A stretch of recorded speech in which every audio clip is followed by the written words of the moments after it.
हे दोस्तों नमस्कार। एक बार आप सबका फिर से बहुत बहुत स्वागत है हमारे YouTube चैनल डियर गुरुजी पर। सो गाइस, जैसा कि आप सबको पता है कि अपने चैनल पर मैं आपको लगातार जो भी नए नए अपडेट्स होते हैं, नए नए आपके गवर्नमेंट जॉब से रिलेटेड रोजगार समाचार होती है, वो आपको ला करके प्रोवाइड कराता हूँ सबसे पहले सबसे जल्दी। तो यहाँ पर देखिए, सबसे पहला जो अपडेट आया है वो आया दोस्तों RRC ग्रुप डी। जी हाँ दोस्तों, आप सबको पता है कि 1 लाख के ऊपर जो भर्ती आई हुई है ग्रुप डी की तरफ से RRC के लिए। तो यहाँ पर देख सकते हैं कि रेलवे ग्रुप डी की 1 लाख भर्ती नियमों में हुए ये 2 बदलाव। जी हाँ दोस्तों, मैंने आपको पहले ही बताया था कि यहाँ पर कुछ ना कुछ बदलाव देखने को मिलेंगे। आप देख सकते हैं कि RRC ने हाल ही में रेलवे ग्रुप डी की 1 लाख भर्ती का जो नोटिफिकेशन जारी किया था उसमें 2 बदलाव किए हैं। कितने बदलाव किए हैं? 2 बदलाव किए हैं। और नए बदलाव के तहत RRC ने नोटिफिकेशन के पैरा नंबर 14.2 यानी कि जो शारीरिक दक्षता परीक्षा था, जो आपका PET था, उसमें एक और पॉइंट ऐड किया है। और PET में जोड़े गए नए पॉइंट में क्या लिखा गया है? इसमें लिखा गया है कि जो PET होगा यानी कि जो आपका फिजिकल टेस्ट होगा, अब वो 2 चरणों में होगा। पहले चरण में उम्मीदवार को एक तय वजन को एक निश्चित दूरी तक ले जाना होगा। इसमें सफल उम्मीदवारों को ही अगले चरण में भेजा यानी कि दौड़ में भेजा जाएगा। पहला चरण क्या आपका वो वजन उठाने वाला है, उसको पहले पार करना होगा, उसके बाद जो उसमें क्वालिफाई करेगा उसके बाद उसको सेकंड वाले राउंड यानी कि दौड़ में भेजा जाएगा। और दोनों टेस्टों के बीच उचित रिकवरी गैप होगा, यानी कि वजन उठाने के बाद आपको थोड़ा सा टाइम मिल जाएगा। इसके अलावा लिखा गया है कि वजन उठाने वाले टेस्ट में परीक्षार्थियों को कमर की ऊंचाई वाले एक बेंच यानी कि एक प्लेटफॉर्म से एक रेत का कट्टा या बोरी उठानी होगी और उसे उठाकर तय दूरी तक ले जाना होगा। परीक्षार्थी रेत की बोरी को कैसे भी पकड़ सकता है, लेकिन उसे लक्ष्य तक पहुंचने से पहले जमीन पर नहीं रख सकता है। जी हाँ, तो बोरी को आप किसी भी तरह से उठा सकते हैं, बस आपको उसको जमीन से टच भी नहीं करवाना है। यहाँ लिखा है कि यानी आप उसे जमीन पर टच भी नहीं कर सकते हैं। दूसरा बदलाव क्या हो दोस्तों? दूसरा बदलाव आया है यहाँ पर कि RRC ग्रुप डी नोटिफिकेशन के पैरा नंबर 16.1 में एक और पॉइंट जोड़ा गया है। जो आपका पैरा नंबर 16.1 था उसमें एक पॉइंट जोड़ा गया। क्या है? नए पॉइंट में ये कहा गया है कि अगर 10वीं के सर्टिफिकेट या मार्कशीट पर रजिस्ट्रेशन नंबर नहीं लिखा हुआ है तो उम्मीदवार ऑनलाइन रजिस्ट्रेशन के दौरान रजिस्ट्रेशन नंबर की जगह रोल नंबर लिख सकते हैं। जी हाँ, तो काफ़ी लोग के मार्कशीट पर रजिस्ट्रेशन नंबर नहीं लिखा होता है तो अपना रोल नंबर डाल सकते हैं। इसी तरह अगर ITI या NAC के सर्टिफिकेट या मार्कशीट पर रजिस्ट्रेशन नंबर नहीं लिखा है तो उम्मीदवार ऑनलाइन रजिस्ट्रेशन के दौरान रजिस्ट्रेशन नंबर की जगह अपना रोल नंबर जो है वो लिख सकते हैं। तो ये अच्छी बात है। तो अगर आपका रजिस्ट्रेशन नंबर नहीं है तो आप वहाँ पर रोल नंबर डाल सकते हैं। ये तो है दोस्तों RRC ग्रुप डी की न्यूज़। अब बात कर लेते हैं RRB, जो आपका NTPC की वैकेंसी आई है 35,000 के आसपास। उसमें क्या क्या बदलाव हुए हैं तो दोस्तों यहाँ पर देख सकते हैं कि RRB रिक्रूटमेंट 2019 रेलवे NTPC 35,277 भर्ती नोटिफिकेशन में किए गए 7 बदलाव। ये 7 बदलाव जान लीजिए, वीडियो को अंत तक देखिएगा, जरूरी नहीं कि आप लोग वीडियो को छोड़ के चले जाएं। तो काफ़ी सारी इंपॉर्टेंट न्यूज़ होती है यहाँ पर। तो आप देख सकते हैं कि RRB NTPC रिक्रूटमेंट 2019 तो 35,277 जो वैकेंसी आई है। RRB ने नॉन टेक्निकल पॉपुलर कैटेगरी में ग्रेजुएट और अंडर ग्रेजुएट पदों पर भर्ती के लिए कुछ दिन पहले जो नोटिफिकेशन जारी किया था उसमें कुछ बदलाव किए हैं। ये बदलाव जो है आपके जनरल कैटेगरी के गरीब लोगों के लिए जो आरक्षण है यानी कि EWS जो रिजर्वेशन है उसके नियमों और परीक्षा प्रक्रिया के विभिन्न चरणों में आरक्षित वर्गों ITI के तहत सूचना पाने जैसी प्रावधानों से जुड़े हुए हैं। और आपको बता दें कि RRB NTPC के तहत 35,277 पदों पर वैकेंसी निकाली गई है। इसमें जूनियर क्लर्क है, अकाउंट क्लर्क कम टाइपिस्ट है, जूनियर टाइम कीपर है, इसके अलावा ट्रेनी क्लर्क है। काफ़ी सारी वैकेंसीज है। इसकी जो लास्ट डेट है आपको होता है कि 31 मार्च 2019 है। तो चलिए जान लेते हैं कौन कौन से बदलाव किए गए हैं। तो पहला बदलाव ये है कि अगर कोई परीक्षार्थी OBC SC ST EWS PWBD किसी कैटेगरी के उम्मीदवार के तौर पर जो आपका पहला स्टेज CBT का है उसको क्वालिफाई करता है तो उसको अगले चरण में भी OBC SC ST EWS और PWBD कैटेगरी के तौर पर ही शॉर्ट लिस्ट किया जाएगा, यानी कि आप अपनी कैटेगरी में ही शॉर्ट लिस्ट होंगे। तो पहला बदलाव ये है।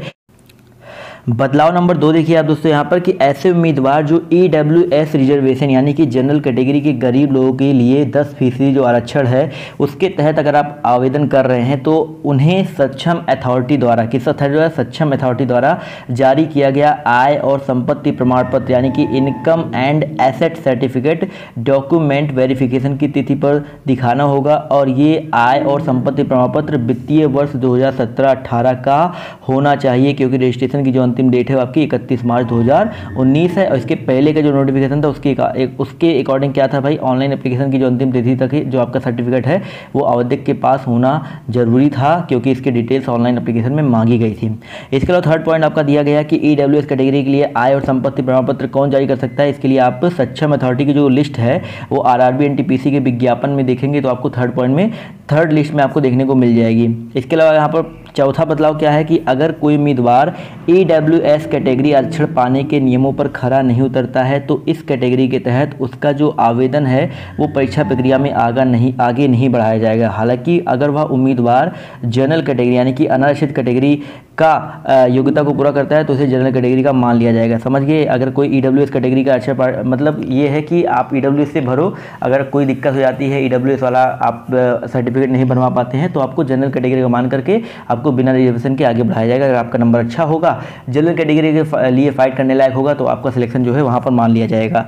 इसके अलावा पांचवा बदलाव ये है कि रेलवे भर्ती बोर्ड ने स्क्राइब के लिए शर्त हटा दी है। जी हाँ, तो और पहले विज्ञापन में कहा गया था कि पर्सन विथ बेंचमार्क डिसेबिलिटी यानी कि जो PWBD एबिलिटी थी उन उम्मीदवारों की स्क्राइब की एकेडमिक जो योग्यता है वो PWBD उम्मीदवार से एक स्टेप कम होनी चाहिए। लेकिन अब ये नोटिफिकेशन जो है ये नोटिफिकेशन से जो ये शर्त है अब हटा दिया गया है। इसके अलावा दोस्तों यहाँ पर छठवां जो आपका बदलाव है ये है कि यह नियम भी हटा दिया गया है कि जिसमें यह कहा गया था कि भर्ती प्रक्रिया पूरी होने तक कोई जानकारी हासिल करने के लिए यहाँ तक कि जो RTI एक्ट के तहत मांगी गई हो दायर किए गए आवेदन पर विचार नहीं किया जाएगा। इस शर्त को भी हटा दिया गया, यानी कि अगर आप कोई भी जानकारी हासिल करना चाहते हैं तो आप राइट टू एक्ट इंफॉर्मेशन के तहत या किसी भी तहत आप उसको प्राप्त कर सकते हैं। इसके अलावा MD का मतलब को मस्कुलर डिस्ट्रॉफी की जगह अब मल्टीपल डिसेबिलिटीज़ पढ़ा जाएगा। जी हाँ दोस्तों, MD का जो मतलब है अब आपका मस्कुलर डिस्ट्रॉफी की जगह पे अब मल्टीपल डिसेबिलिटीज़ पढ़ा जाएगा। तो ये तो टोटल आपके 7 बदलाव हुए हैं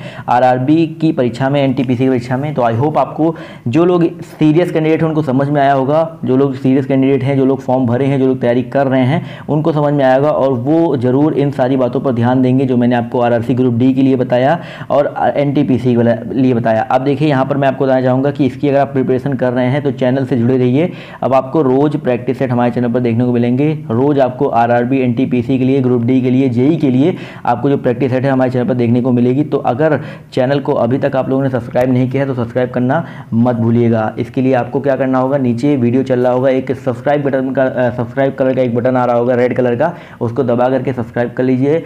बेल बटन को दबा दीजिए, इससे आपको नोटिफिकेशन मिलती रहे। इसके अलावा दोस्तों आप सबको पता है कि मैं अपने चैनल पर इसी तरह के वीडियोस लेकर के आता रहता हूं, तो आपको यहां पर बहुत ज़्यादा फायदा तो मिलता ही मिलता है।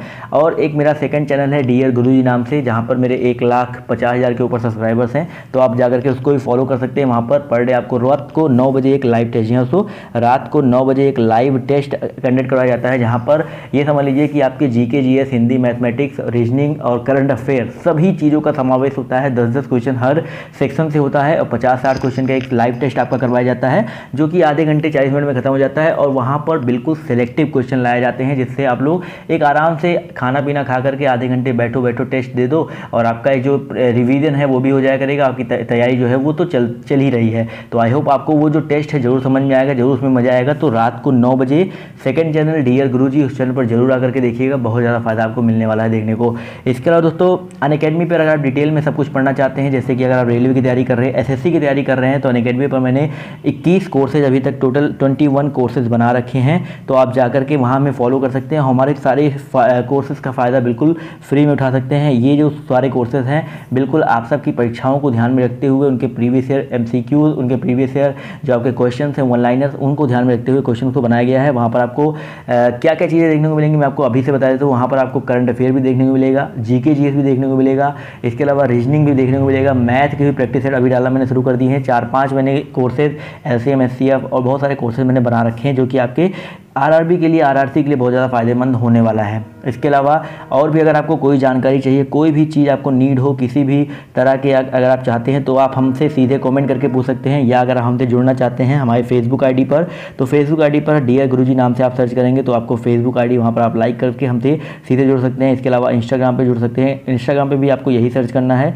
या अगर आप हमसे सीधे व्हाट्सएप की मदद से जुड़ना चाहते हैं तो मेरा नंबर है 700-726-2746। तो ये मेरा नंबर है, ये ओनली फॉर व्हाट्सएप है। तो अगर आप व्हाट्सएप से हमें कोई कांटेक्ट करके कोई भी क्वेश्चन पूछना चाहते हैं तो आप यहाँ पर हमसे कांटेक्ट कर सकते हैं। इसके अलावा अबाउट सेक्शन में हम आपको हमारी ईमेल ID मिल जाएगी। तो मैं चाहता हूँ कि सबके साथ जुड़े रहें और जो भी चीज़ें हैं सबके साथ जुड़े रहें और सब जो है आपस में तालमेल बना करके सब लोग के साथ आगे बढ़ा जाए और आपको जो भी अच्छी से अच्छी जानकारी है आपको दिया जा सके। तो आई होप आपको आज का जो वीडियो है वो पसंद आया। अगर आपको वीडियो पसंद आए तो अब एक बार फिर से लास्ट में कहूँगा कि वीडियो को लाइक करना मत भूलिएगा, क्योंकि हम आपके लगातार ऐसे वीडियोज़ लेकर के आते रहते हैं। सो गाइस, अभी के इस वीडियो में सिर्फ इतना ही। अभी के लिए बाय बाय, टेक केयर, जय हिंद, जय भारत। मिलते हैं आप सबसे नेक्स्ट वीडियो में।